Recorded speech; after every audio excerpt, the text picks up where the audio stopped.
Today on Low Carb with Jennifer, I'm going to show you how to make this low carb zuppa toscana soup. Hey guys, welcome back to Low Carb with Jennifer. Today we're making a zuppa toscana soup, but we're going to make it low carb. Traditionally, zuppa toscana's got potatoes in it. Really, that's about the only thing that we're changing. We're not going to use potatoes, of course. We're going to use cauliflower.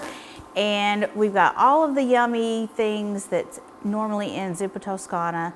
So we're gonna get started. I've got a large Dutch oven here, which is just a heavy pot. We cooked up 4 slices of chopped bacon, and I rendered all of the fat out of it. So now I'm just gonna scrape the bacon out of the pan, and we're gonna save that to put on top of our soup, of course. We've got some bacon fat in here, probably about 2 tablespoons worth. We're gonna leave that in the pot so we can use it to cook our vegetables. So I'm gonna bring the pot back on to medium heat, and I'm gonna add 1 large diced onion, and I'm gonna cook that, for about 5 or 8 minutes until the onion is soft. I'm also going to add 3 cloves of minced garlic. Get that mixed in there. Okay, our onions are looking good, so I'm gonna go ahead and add a pound, or I think this is 14 ounces, it's fine, of ground turkey sausage. And you don't have to use turkey sausage, you can use whatever sausage that you like, but I like to use turkey sausage since we're gonna already have cream in this. It's got the bacon, it's got plenty of fat. We don't need all that fat. So I'm gonna get this all crumbled up and cooked. It's probably gonna take about another 8 or so minutes. Okay, this is looking amazing. So now we're gonna add 6 cups of chicken broth.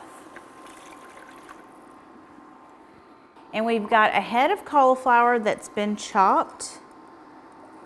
You could also use frozen cauliflower for this, like frozen florets. You would probably want to get like 2 bags of frozen cauliflower, depending on how big the bags are. But you would want it to be equal to about a head of cauliflower.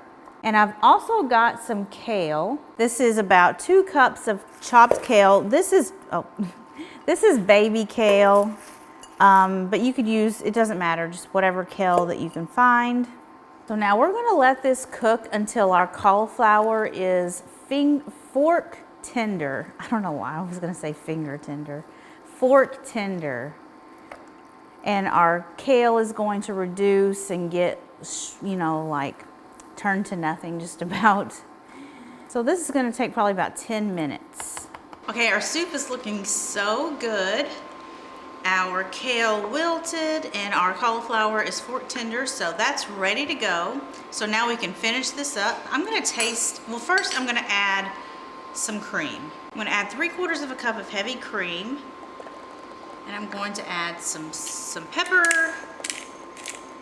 And before I put any salt in it, I'm gonna taste it to make sure it's not, just to make sure it doesn't need, or yeah, because chicken broth is salty. Yeah, I'm gonna put just a little bit. So now we can take our reserved bacon and put that in there. And we've got some Parmesan cheese that I'm going to sprinkle on top. And yum! How good does that look? This is a delicious, delicious soup. So, and this makes 6 or I don't know, pretty good sized servings, but you could also make it 4 really nice servings, be super filling and comforting. If you divided this into 4 servings, it would be about 400 calories per serving, which is like perfect, perfect for any meal in my opinion. So yeah, be sure you check out this recipe, and thank you so much for watching. I will see you guys next time. Bye.